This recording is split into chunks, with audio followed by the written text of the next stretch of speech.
Carson here, and he wants to go straight to questions. We'll start here on the left side. Hey, Carson, Zach Klein, Channel 2 in Atlanta. With the rules now allowing iPads on the sidelines, how do you think that will help you? Is it too much information overload? What kind of advantages and disadvantages you see where coaches talk to you about this new technology? I actually didn't know that, so that's my first time hearing that. I'm actually super excited about that. That's super cool. I think going back and watching film this past year, I almost wish that we did have iPads on the sideline because there's so many different situations that happen throughout a game. But when situations repeat, a lot of defensive coordinators end up going back to what worked before, and they'll repeat calls. So, being able to see those things and maybe even having like a little, I guess you have like one step, or it feels like you might have one step on a defensive coordinator. If you see the look before, if something doesn't go right, they might go back to it, which happened a lot in our games this past year. So I think that'll be super cool to add that and be able to see that. Second row on the right.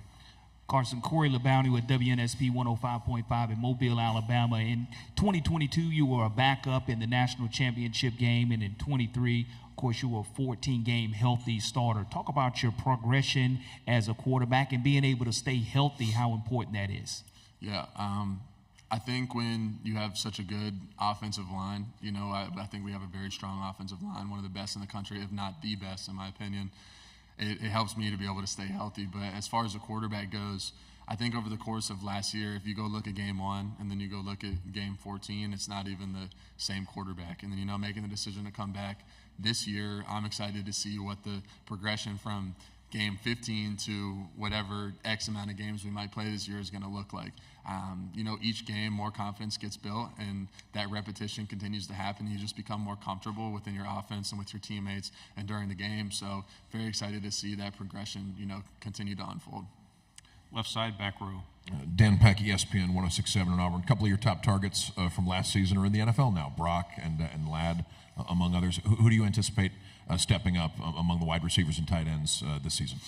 Yeah, I think there's so much depth on our offense and there's so much talent that there's not one or two names that I could really pronounce right now. I'm actually, which makes me excited as a quarterback. I'm very excited to see who those guys are going to be that step up and make those big-time plays and those big-time moments. We have a lot of big games coming up this year, so who's going to step up? Who's going to be that guy? Who's going to be the go-to guy? Or is there one? Is everybody, going to, contribute equally, which is kind of what we saw last year. There's a lot of guys that stepped up in different games and contributed, so super excited for, the depth that we have and all the talent that we have on offense.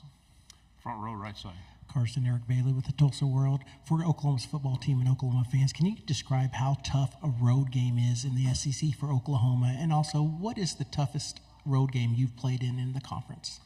Yeah, obviously playing on the road in the SEC is very difficult. Every single game is going to be packed out, And, being a top team in the country like we have been these past couple of years, they're going to show up and they're going to give you your best, every time we walk into a stadium, we know that we're going to get their best, and we know that that stadium is going to be packed out. It's going to be loud. It's going to be difficult. There's going to be communication problems, but, you handle that in practice. You practice that, and then once you get in the game, you're comfortable with it. But obviously an SEC schedule is very difficult. I'd say the hardest road game was my first one, was at Auburn. I'd never been on the road before as a starter. Obviously, I had experienced road games from the sideline, knowing how loud it is, but it's different when you're in the heat of it, when you're thrown into the fire and you have to be the one to distinguish the fire. So, but I'd say Auburn, that was definitely, it was very fun. I'll say that, although difficult, very fun, and I definitely enjoyed playing at that stadium. Left side, and then pass it to your left. Tyler Shaw with KBTX and College Station. Texas is another team joining the SEC, and they're on your schedule. Just kind of how much are you looking forward to welcoming them to the league? And then in the past, in the Big 12, it was a penalty for horns down. The SEC, that's not the case. Is that kind of popular horns down gesture, something you and your teammates would maybe like to utilize? I think Coach Smart would be upset if we did that. We'll stay away from that one. But no, obviously, we do have them on the schedule. I'm very excited to play at that state. I've never been there before. I never visited, never seen it. So very excited to play them. Obviously, a very talented team, and obviously we have a tough schedule coming up, and we have some big road games against some really talented teams in cool environments. So I'm always excited to go on the road and experience someone else's environment. And yeah, I know we have a good schedule coming up. I'm excited about it. Right side of the aisle, and then pass it to your left. Jeff Halhorns, 24/7. Carson, apologize for another Texas-related question, but Bill Norton was a teammate of yours for a couple years at Georgia. Don't know if you still talk to Bill, how well you got to know him while he was at Georgia, but just thoughts on Bill as a person, a player, and what kind of player is Texas getting with Bill Norton? Yeah, I think we had a pretty good relationship whenever I was at the University of Georgia. So actually my first visit, he was on his official with two other guys that he came in with initially. So that's actually one of the first people that I met at the University of Georgia. But I think he's a great player. He's a great guy. We always had a good time whenever we were together. So Left side on the aisle. Hey, Carson, Dean Legge from Dog Post. You've got some ink on your left leg that says "Sky's the limit" with this. I think the shuttle. I don't know if it's Challenger or what. Why'd you go with that, and what's the semblance for you? yeah, I think it's self-explanatory for me. Like sky's the limit is like there is no like as far as like progressing and getting into like where I want to be, like there is no limit, you know. So like if you shoot for the sky, there is no ceiling, you know. And I feel like that's kind of how I try to approach my game and even myself as a person, is that if I said the sky is the limit, right? I mean, it's kind of self-explanatory. There isn't a limit, you know. It's going to be never-ending progression, and you're just constantly trying to chase that. Third row, right side. Mason Young with the Tulsa World. Carson, now having the experience that you have of being a starter in this league, any advice for other quarterbacks now coming into the SEC for the first time about what it takes to excel as a quarterback in this league? I think the biggest thing is preparing, you know. For me, what gives me confidence is my preparation. So if I prepare the right way on Monday, Tuesday, Wednesday, Thursday, Friday, and then I'm confident going into the game because I don't have anything to worry about. There's no flaws, there's no this. Like I might need to look for this look or look for that, but I think having that preparation aspect is going to give you confidence once you go into the game because it's going to be difficult. Like it's not going to be easy. No matter what week it is, you're playing a talented opponent with a coach that is going to have his players well prepared for you. They know your tendencies, they know the plays you run, so you got to be prepared for what they're about to bring at you.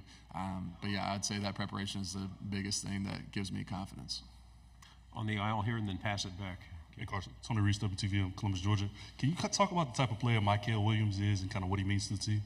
Yeah, absolutely. I mean, Mikel is truly like one of the most talented, gifted athletes that I've seen come through the University of Georgia, and that's a lot, you know, given the guys that have come before him at his position. But I mean, he's a top dog, you know. He's gonna make plays in the backfield. He's gonna shed blocks. He's gonna be able to pass rush, and him having that ability to play on every single down and have such an impact that he has is what makes him such a great player. And then beyond that, the guy that he is, the person that he is beyond the football field makes him even better, in my opinion. So, no, he's a great guy.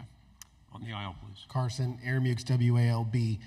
You're obviously a confident guy. How have you been able to balance that confidence now in year two as a starter, Heisman Trophy candidate, and not gotten overconfident at this point?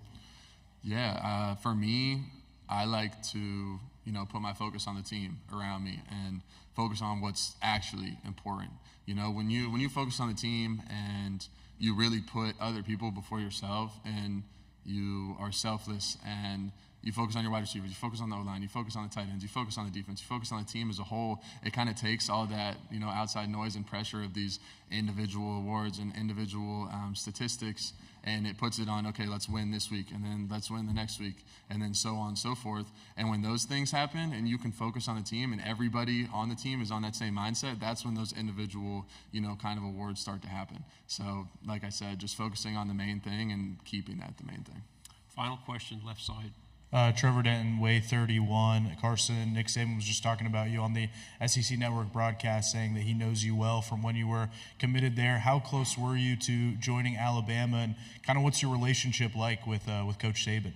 Yeah, obviously I was committed there. I want to say it was my sophomore year of high school to just after my junior year going into my senior year is when I decommitted and committed to Georgia. I'd say I have a great relationship with Coach Saban, obviously one of the best, if not the best college coach of all time.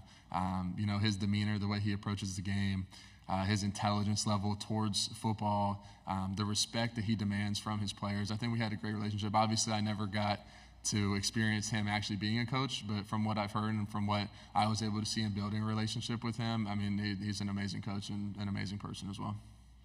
Carson, thank you very much. Thank you.